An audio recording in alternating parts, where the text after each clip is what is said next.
Wauzaji wa mboga na samaki katika soko la ODM mjini Narok wameendelea kulalamikia kuzorota kwa bei za bidhaa zao pamoja na biashara kutokana na kuongezwa kwa bei ya mafuta. Kulingana nao, baadhi ya bidhaa zao zinaharibika kwani wateja hawanunui kutokana na hali ngumu ya maisha.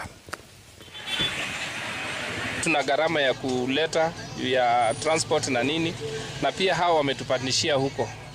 Na unakuta pia tuna avocado pia tulikuwa tunapata na 20, sasa hii ni 40 mpaka 60.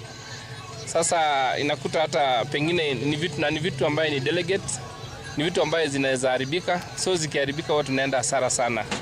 Bei ya samaki sasa hii imeenda juu huko, sababu wanasema sasa, unajua hata kwa bahari wakitoa wanatumia petrol, wanatumia mafuta, na sasa hii bei imepanda. Vile tulikuwa tunanunua wakati ya Disemba, sasa kilo vilikuwa tunanunua kilo na 450, sasa imefika almost 500, wengine wanauza different.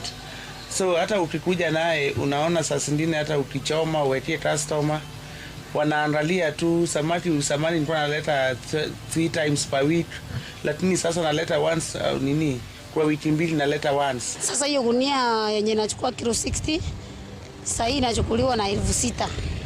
Biashara iko chini kabisa. Hata hiyo mboga kwanza hakuna, inakujanga tu once. Wengine wamekataa juu hiyo mafuta ya kutransport imekuwa bei kali sana, sasa wameogopa kuleta.